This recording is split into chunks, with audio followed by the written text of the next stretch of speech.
वरिष्ठ पत्रकारहरू, पत्रकार साथीहरू, आदरणीय नेपाली कांग्रेसका जिल्ला सचिव, खोटाङ जिल्लाका पूर्व सभापति, आदरणीय साथीहरू, अहिले देशको परिस्थिति अत्यन्तै जटिल मोडबाट देश गइरहेको छ। त्यो जटिल मोडबाट जाँदाखेरि नेपाली कांग्रेसको भूमिका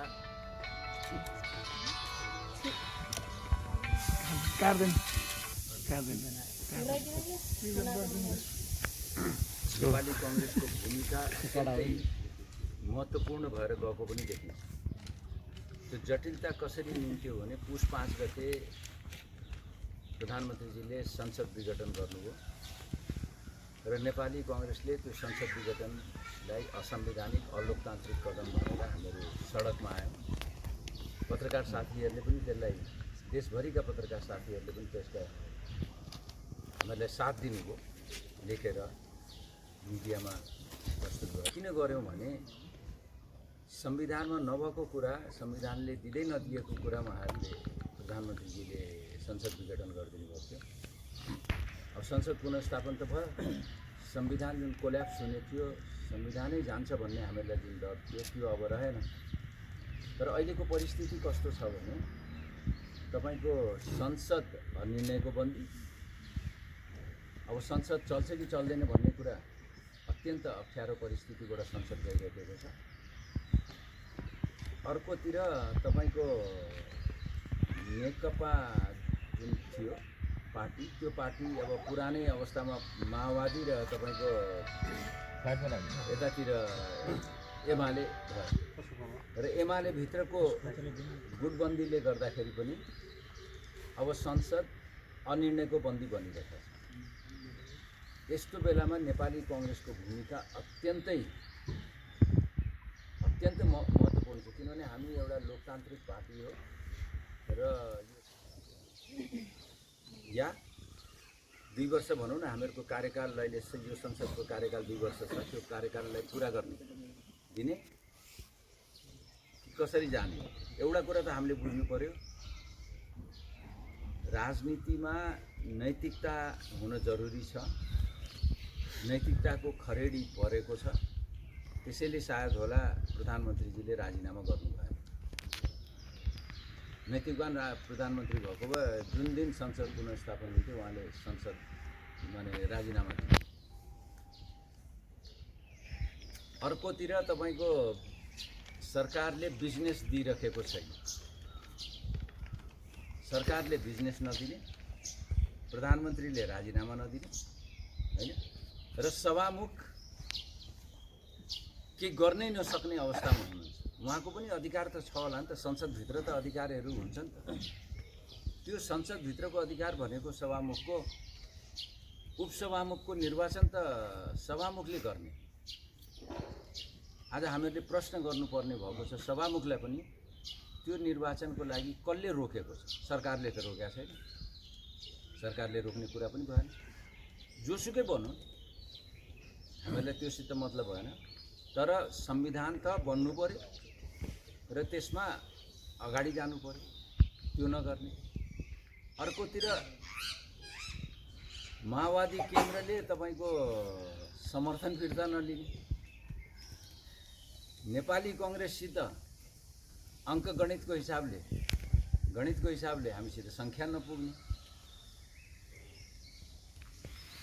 जसपाको तपाईको उहाँका केही मागहरू छन्, जसपा पार्टी त्यो मागहरूलाई नेपाली कांग्रेस र माओवादी, नेपाली कांग्रेसकै नेतृत्वको सरकार हुँदाखेरि, शेरबाजीकै सरकार हुँदाखेरि हामीहरूले संसदमा टेबल गरेकै उहाँले राखेका संविधान संशोधनका विषयहरू हैन, त्यो हुनुपर्छ।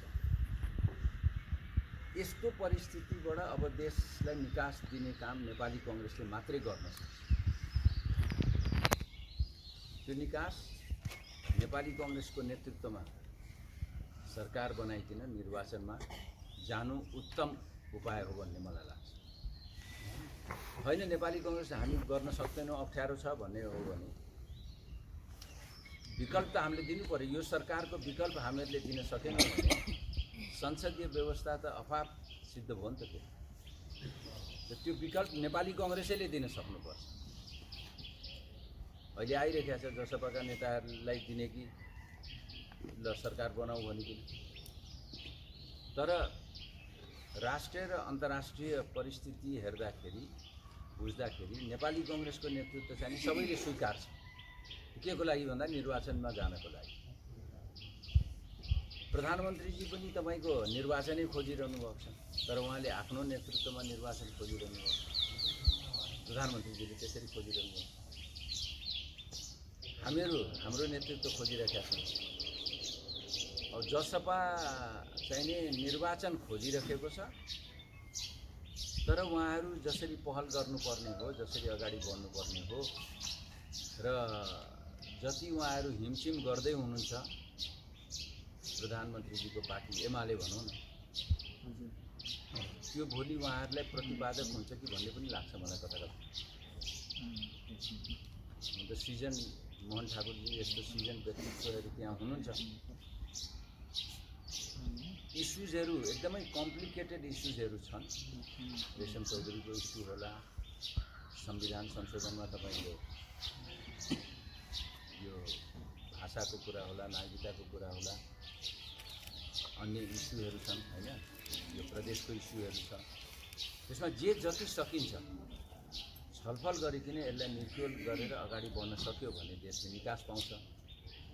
होइन भने यसै गरी देश चल्न थाल्यो भने जति दिन यो सरकार रहन्छ अराजकता बढ्दै जान्छ भन्ने कुरा मलाई लाग्छ। र यसै बिचमा हामीहरूको 14औं महाधिवेशन पनि आइसक्यो। भदौ 7, 8, 9, 10 4 दिन छ हाम्रो। भदौ 7 गतेदेखि नेपाली कङ्ग्रेसको 14औं महाधिवेशन। 14औं महाधिवेशन पनि हामीहरूले सम्पन्न गर्नुपर्नेछ। त्यो हिसाबले हेर्दाखेरि निर्वाचन मलाई लाग्छ निर्वाचन मङ्सिरमा या चैतमा अब कसैले रोकेर रोक्न सक्ने अवस्था म चाहिँ नै देख्दिनँ। तर संविधान बचाउने जिम्मा, संविधानलाई अगाडि लग्ने जिम्मा, तपाईँको संसदीय व्यवस्थालाई अगाडि लग्ने जिम्मा नेपाली कङ्ग्रेसैको काँधमा आएको छ भन्ने कुरा पनि भन्दै अहिले ल्याएको थिएँ। अब तपाईँहरूको केही प्रश्नहरू छ, जिज्ञासाहरू छ भने पहल भइरहेको म चाहिँ नै देखिरहेको छैन बाहिरबाट हेर्दाखेरि होइन।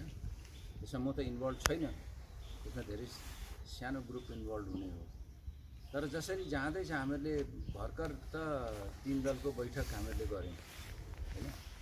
यो बैठक त माने तपाईँको यसै हेर्नुहुन्छ भने जुन दिन संसद पुनर्स्थापन भयो त्यही दिन त्यो बैठक बसेर राजीनामा माग्नु पर्थ्यो नेपाली कङ्ग्रेस। ढिलै भए पनि नेपाली कङ्ग्रेसले राजीनामा मागेको छ होइन। ढिलै भएको थियो। अब झन्डै 1 महिना बित्न थालिसक्यो यो घटना घटेको पनि। अनि र 3 दलसितको घनीभूत छलफल त भर्खर एक राउन्ड मात्रै भएको छ। यो अलिकति समय त लाग्छ। यो बैठक पनि बुढानको बैठक पनि एउटा फर्मालिटीको लागि मात्रै हो भन्ने पनि आएको छ कि साँच्चै नै सरकारको नेतृत्व लिनु होइन भन्ने आएको के हो त? तपाईँहरूको प्रेसर, मिडियाको प्रेसरले गर्दाखेरि पनि होला यो बैठक भएको होइन। तर कता कता मलाई के लागिरहेको छ भने त्यसरी नहेरौँ हामी। नेपाली कङ्ग्रेस सिन्सियर भएर हामी अगाडि बढ्न थाल्यौँ। सिन्सियर भनेको मैले लजिकल कन्क्लुजनमा पुर्याउनलाई यो सरकार हटाउनुपर्छ भन्ने सबभन्दा बटम लाइन त त्यहाँ हो नि हाम्रो। त्यसपछि कसको नेतृत्व भन्ने कुरा आउँछ। यो बटम लाइनलाई हामीहरूले एक्सेप्ट गरेर अगाडि बढ्यौँ भने समाधान छिटै निस्किन्छ। यो पार्टी सभापति चाहिँ त्यति इच्छुक नभएको जस्तो देखिने, तर इतर पक्ष चाहिँ यसलाई दबाब दिएको जस्तो देखिने। यो कारण के हो काङ्ग्रेसमा? होइन त्यसरी पनि हेर्नु भएन तपाईँहरूले होइन। अब संसद विघटन भइसकेपछि पनि त्यो समस्या आएको थियो होइन, नआएको होइन। तर त्यो समस्यालाई तपाईँको हामीहरूले कसरी चिर्यौँ भने यो असंवैधानिक र अलोकतान्त्रिक कदम हो भनेर हामीहरूले निर्णय गर्यो। नेपाली कङ्ग्रेसको निर्णय हो भनिसकेपछि त के संसद पुनर्स्थापन बाहेक अर्को उपाय त थिएन नि त, विकल्प त थिएन। पार्टी सभापतिजीले आफ्नो सोच राख्ने ठाउँ छ एज ए व्यक्ति, तर नेपाली कङ्ग्रेसको केन्द्रीय समितिको निर्णयलाई त मानेरै हिँड्यौँ नि त हामी सबैले। पार्टी सभापतिले पनि त्यसलाई स्वीकारेर हिँड्नुभयो नि त। अब विचारको मन्थन त हुन्छ यस्तो। अब कहिलेकाहीँ धेरै कुराहरूमा भनेर होइन, एउटा कुरा त मलाई अहिले पनि लागिरहेको छ, म पटक पटक भनिरहेको छु, संवैधानिक परिषदको जसरी अध्यादेश आयो र त्यो अध्यादेशपछि नियुक्तिहरू भए, त्यसले हाम्रो पार्टी सभापति जनताको नजरमा शङ्काको घेरामा त पर्नुभयो, त्यो त पक्कै हो। त्यसमा नेपाली कङ्ग्रेसले स्पष्ट रूपले आउनु पर्यो के गर्ने भनेर। किन म त चाहन्छु त्यो सबै व्यक्तिको बारेमा मलाई भन्नु छैन, व्यक्ति सबै कम्पिटेन्ट हुनु होला, तर त्यो संविधानमाथि प्रहार हो त्यो अध्यादेश ल्याउने। कुनै कारणले हामीहरूले शक्ति सन्तुलन, संविधानमा शक्ति सन्तुलनको आधारमा हामीहरूले त्यो अध्यादेश त्यो क्लज राख्या हो नि त। प्रधानमन्त्री, अध्यक्ष, विपक्षी दलको नेता, त्यसको सदस्य, प्रधान न्यायाधीश सदस्य, तपाईको सभामुख सदस्य, राष्ट्रसभाको अध्यक्ष सदस्य भनेर हामीले त उपसभामुख सदस्य होइन राखेको कारण त त्यो शक्ति सन्तुलन मिलाउनको लागि संवैधानिक परिषदमा नियुक्तिहरू गर्दाखेरि कुनै यो पार्टी विशेषका व्यक्तिहरू नहोस् र आफ्नो खल्तीबाट नामहरू ननिस्कियोस् भन्नेको लागि नै बनाएको होला। त्यो त अति राम्रो काम थियो नि त हामीहरूले गरेको। त्यो कुरालाई प्रहार हुँदाखेरि पनि नेपाली कङ्ग्रेस चुपचाप लागेर बस्नु छैन, एकदम माने घातक हो त्यो हिसाबले हेर्नु। त्यस कारण यो नियुक्तिहरू अध्यादेशै खारिज गरिसकेपछि त नियुक्ति आफै खारिज हुन्छ, त्यसरी जानुपर्छ। जस्तो एउटा सभापति जति बेला संसद विघटन भयो त्यो बेला आन्दोलनमा जान तयार हुनु भएन, अर्को पक्षले लतारेर आन्दोलन लग्यो, पछाडि चाहिँ अर्को पक्ष सरकार बनाउनलाई चाहिँ प्रेसर गरिरहेछ, उहाँ सरकार बनाउन तयार हुनुहुन्न। यी खाले नियुक्ति कहीँ न कहीँ हामीले लेखेको देखेको मात्रै हो कि इन्टरनल पनि सभापति र काङ्ग्रेस सभापति र प्रधानमन्त्री बिचको साँठगाँठ चाहिँ छ भनेर भन्ने हो, लाग्छ भन्ने कुरो भन्दा नि पब्लिकले बुझ्ने गरी ठोकुवा भन्नु पऱ्यो। अब ठोकुवा त कसरी भन्नु त हामीलाई थाहा हुँदैन, तर यसै देख्दाखेरि देखिन्छ नि संवैधानिक परिषदका कुराहरू भए, तपाईँको यही कुराहरू जुन अघि तपाईँले भन्नुभयो यो कुराहरू देख्दाखेरि लाग्छ भन्नु पऱ्यो। हामीले त अब ठोकुवा त राजनीतिमा ठोकुवा भन्ने कुरा त के पनि हुँदैन। साहब यहाँले अब मङ्सिर या चैतमा चुनाव गर्नुपर्छ त्यो कङ्ग्रेसको नेतृत्वमा भनिरहनु भएको छ। संसद विघटन चुनाव गर्नका लागि भनिएको थियो, त्यति बेलै खुसी गरे भए भइहाल्छ त, किन विरोध गर्नु पर्यो? चुनावै गर्नुपर्ने रहेछ। होइन होइन, संसद विघटन गर्दाखेरि 17 वैशाखमा निर्वाचन भनेको थियो र 17 वैशाखमा निर्वाचन हुन सक्दैन भन्ने कुरा स्पष्ट थियो। निर्वाचन नभइसकेपछि एक त संविधानलाई कुल्चिएको थियो होइन, संविधान डिरेल भएको थियो त्यो बेला, र त्यो डिरेल संविधानलाई ट्र्याकमा ल्याउने काम संसद पुनर्स्थापन गरेर भयो नि त, सर्वोच्च अदालतले गरिदियो नि त।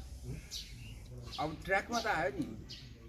अब यो संविधानलाई हामीहरूले हिँडाउनु छ, हिँडाउँदाखेरि संविधानैले टेकेर गर्ने, अल्पमतको सरकारले नै निर्वाचन गर्न सक्छ नि, बहुमतको सरकारले त सक्दैन। हामीहरूले राम्ररी पहल गऱ्यौँ, एकदम भित्रबाट नेपाली कङ्ग्रेसले राम्ररी एकदम सिरियस होमवर्क गर्यो भने नेपाली कङ्ग्रेसको नेतृत्वमा चुनावी सरकार भन्दैछु म, सबै दललाई मिलाएर गरे पनि हुन्छ। नेपाली कङ्ग्रेसै सरकार सबै लिनुपर्छ भन्ने पनि मैले भनिरहेको छैन। चुनावी सरकार चाहिँ नै नेपाली कङ्ग्रेसको नेतृत्वमा गर्न सकिन्छ भने गर्नै पर्छ। भनेको बहुमत पुग्दैन भन्ने हो। हाम्रो बहुमत त पुग्दैन नि त, त्यही भएर चुनाव होइन होइन। संसद अनिर्णयको बन्दी बनिसक्यो नि, 1 महिनादेखि संसद चल्न सकेको छ, एउटा बिजनेस छैन। किन चलाएर तपाईँको त्यो पैसा दिइरहने, तलब दिइरहने सांसदहरूलाई भत्ता दिनु पऱ्यो नि त गएको दिन।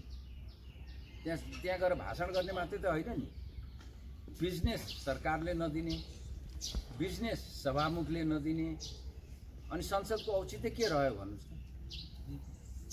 यो महाधिवेशनमा तपाईँको उम्मेदवारी केमा हुन्छ? महाधिवेशनको कुरा ल्याउनु भयो।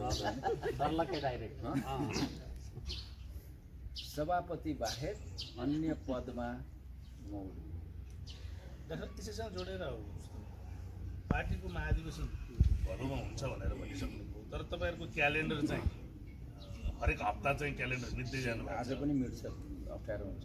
क्यालेन्डर चाहिँ मिच्दै जानु भएको छ। अनि अहिले भनिदिनु होला विधान त हामी त्योभन्दा पछाडि जान सक्दैनौँ। काङ्ग्रेस मात्रै होइन, अरू राजनीतिक दलको पनि त्यो भदौसम्म थुप्रै राजनीतिक दलहरूको अधिवेशन सक्न पर्नेछ। क्यालेन्डर मिट नहुँदा महाधिवेशन तपाईँले भनेको मितिमा हुन्छ भनेर विश्वास गर्ने आधारहरू के के? विधान मात्रै हो, अरू पनि आधार छन्, गर्न सकिन्छ। होइन, विधान सरकारतिर केन्द्रित छ पार्टी। होइन, यसरी हेरौँ, हामी लोकतान्त्रिक पार्टी आफूलाई भन्छौँ, लोकतन्त्रवादी हामीहरू भन्छौँ। त लोकतान्त्रिक आचरण पनि देखाउनु पर्यो, विधि विधानलाई टेक्नु पर्यो, निर्णय गरेका कुराहरूलाई अगाडि बढाउनु पर्यो। र तपाईँले 4 वर्ष हामीहरूको कार्यकाल हो, 4 वर्षबाट हामीहरूले त्यसलाई थपेर 1 वर्ष थप्यौँ। हामीहरूले विधान त नेपाली काङ्ग्रेसको केन्द्रीय समितिको सदस्य म छैन। विधान त संविधानले दिएको त्यो 6 महिनालाई हामीहरूले युज गर्दैछ, त्यो त विधानमा छैन। हामीहरू त विधान त हामी केही पनि छैन अहिले। 4 वर्ष प्लस 1 वर्ष केन्द्रीय सभापतिदेखि लिएर वडाको सभापतिसम्म सबै विधान त गइसक्यो। हामी कति त यसरी गरेर त लोकतान्त्रिक पार्टी त बन्दैन त। यो सम्झाउँदैछौँ, बुझाउँदैछौँ। अब क्रियाशील सदस्यहरूको अप्ठ्यारो नेपाली काङ्ग्रेसभित्र छ, होइन। पोखरामा पनि आउँदाखेरि मैले अलिकति स्टडी गरेँ, बुझेँ, त्यो अप्ठ्याराहरू छन्। अरू जिल्ला, मेरै जिल्लामा पनि छ, त अरू ठाउँहरूमा पनि छ। अहिले पनि तपाईँको अन्य पार्टीहरूबाट प्रवेश गरेकाहरूको क्रियाशील कति हो भन्ने कुरै थाहा छैन, दिइरहेका छ केन्द्रले। त्यसले अप्ठ्यारोपन त सृजना गर्छ, तर अप्ठ्यारो छ भनेर हामीले छोडिदिनु त भएन। भदौभित्र हुनैपर्छ, हुन्छ। जस्तो छोटो बोल्नु छ, जस्तो पार्टीको महाधिवेशन गर्नुको लागि छ, सरकार ढाल्ने कुरा अर्को र काङ्ग्रेसको नेतृत्वमा सरकार बनाउने कुरा अर्को। यो तिनवटामा प्राथमिकताको हिसाबले भयो भने 1, 2, 3 गर्दा कुन प्राथमिकतामा जानुपर्छ? पार्टीको महाधिवेशन, सरकार ढालेर सरकारको नेतृत्व होइन, मेरो लागि पार्टीको महाधिवेशन इम्पोर्टेन्ट छ, होइन। भनेपछि अरू ओझेलमा पर्यो। अरू ओझेलमा पार्दिनँ म। किन पार्दिनँ भने म त चैतमा चुनाव हुनुपर्छ भन्ने उसको मानिस, होइन। चैतमा चुनाव हुनलाई के गर्नुपर्छ भनेर हामीले त्यो होमवर्क त गर्नु पर्यो। अब बजेट तपाईँको 15 जेठमा आउनेछ।